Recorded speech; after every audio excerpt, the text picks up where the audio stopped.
টানা বৃষ্টিতে কক্সবাজার সদর ও উখিয়ায় আলাদা পাহাড় ধসে ৬ জনের মৃত্যু হয়েছে। এদিকে ভারী বৃষ্টিপাতে জেলায় বন্যা দেখা দিয়েছে। প্লাবিত হয়েছে শহরের হোটেল, রেস্টুরেন্ট সহ বিভিন্ন ব্যবসা প্রতিষ্ঠান।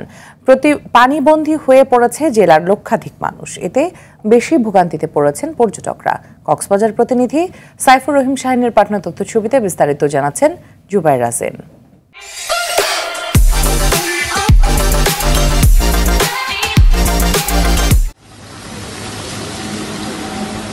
ভারী বৃষ্টিতে বন্যা দেখা দিয়েছে পর্যটন শহর কক্সবাজারে। শহরের কলাতলি ডলফিন মোড় থেকে শুরু করে সুগন্ধা, লাবণী, বাজারঘাটা, বৌদ্ধ মন্দির সড়ক, বার্মিজ মার্কেট সহ বিভিন্ন এলাকায় কোথাও হাঁটু পানি, কোথাও কোমর সমান পানিতে ডুবে গেছে। পানি ঢুকে পড়েছে মোটেল জোনের বিভিন্ন আবাসিক hotel, guest house, cottage, restaurant সহ ব্যবসা প্রতিষ্ঠানেও। এতে চরম দুর্ভোগের মধ্যে পড়েছে পর্যটক সহ স্থানীয়রা।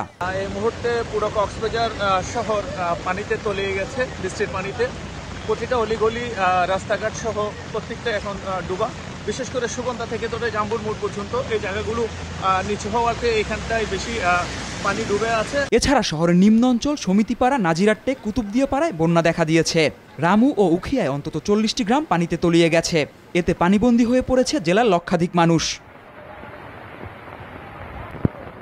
এদিকে অতিবৃষ্টির কারণে কক্সবাজার সদরের দক্ষিণ ডিক্কুল ও উখিয়ার হাকিমপাড়া ১৪ নম্বর রোহিঙ্গা ক্যাম্পে আলাদা পাহাড় ধসে ২ পরিবারের ৬ জনের মৃত্যু হয়েছে।